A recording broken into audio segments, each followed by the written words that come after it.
Hi friends, అందరు బాగున్నారా? మేము ఇలా గంగాయల కూర పప్పు వేసుకుంటున్నామండి. మామిడికాయతోని ఒక పావు కిలో గంగాయల కూర తీసుకొని కొంచెం దానికి శనగపప్పు తీసుకున్నామండి. కడిగి నానబెట్టుకొని మేము ఉడకబెట్టుకుంటున్నామండి. ఆ పప్పు ఉడికేటప్పుడు కొంచెం పసుపు వేసుకోవాలి. ఆ పసుపు వేసుకొని కొంచెం దాన్ని ఉడకనియాలి. అంతలోపు నేను ఒక మామిడికాయ తీసుకొని దాన్ని కొంచెం కోసి పెట్టుకున్నానండి. ఆ పప్పు కొంచెం ఉడికిన తర్వాత దానిలో పచ్చిమిరపకాయలు, ఉల్లిపాయలు, అలాగే ముందుగా కోసి పెట్టుకున్నటువంటి మామిడికాయ ముక్కలు, ఒక మామిడికాయ తీసుకొని దాన్ని ముక్కలుగా కోసి పెట్టుకున్నాండి. అదే కొంచెం ఒక 4-5 ఎల్లిపాయలు కూడా వేసుకోవాలండి.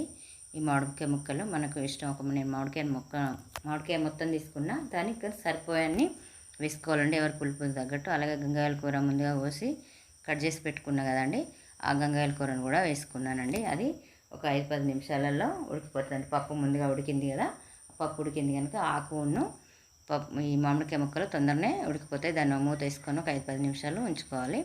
అంతలోపు మనం ఇప్పుడు పోపు వేసుకుందామండి. నేను ముందుగా గిన్నె పెట్టుకొని జీలకర్ర, ఆవాలు, కొన్ని పోపిత్తులు, ఉల్లిగడ్డ, ఎల్లిపాయలు ఇవన్నీ వేసుకున్నానండి. అలాగే కొంచెం దానిలోకి కళ్యమాకు, అలాగే పసుపు, కొత్తిమీరాకు వేసుకున్నానండి. కొత్తిమీరాకు వేసుకొని కొంచెం దానిలోకి నేను పచ్చిమిరపకాయలు వేసుకున్నాను, కానీ ఆ పచ్చిమిరపకాయలు కారం సరిపోదండి. కొంచెం దానిలో కారపొడి కూడా వేసుకోవాలండి.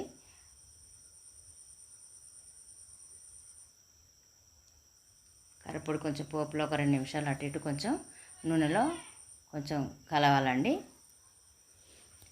నూనెలో కలిసిన తర్వాత మనము ముందుగా ఉడికించుకొని పెట్టుకున్నటువంటి పప్పును అందులో వేసుకోవాలండి.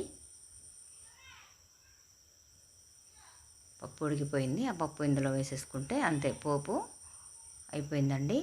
మనకు గంగాయల కూర పప్పు రెడీ అయిందండి. ఇది చాలా టేస్ట్గా ఉంటుందండి. ఇది ఎండాకాలంలో ఈ గంగాయల కూర అనేది చల్లదనం అండి. మనం ఎవరైనా చేసుకోవచ్చు. ఇప్పుడు సీజన్లో దొరుకుతుందండి. ఇది పట్టేప్పుడు ఎక్కువగా దొరకదు. ఇది పిల్లలకు, పెద్దలకు, ఎవరికైనా ఎండాకాలంలో వేడి తీసేస్తుందండి. మీకు నచ్చినట్టయితే మీరు కూడా చేసుకోండి. గంగాయల కూర పప్పు ఎలా ఉందో, మీకు ఎలా వచ్చిందో నాకు ఒకసారి కామెంట్ బాక్స్లో కామెంట్ చేయండి. ఈ వీడియో కనుక నచ్చినట్టయితే షేర్ చేయండి, లైక్ చేయండి, సబ్స్క్రైబ్ చేసుకోండి. Thank you for watching.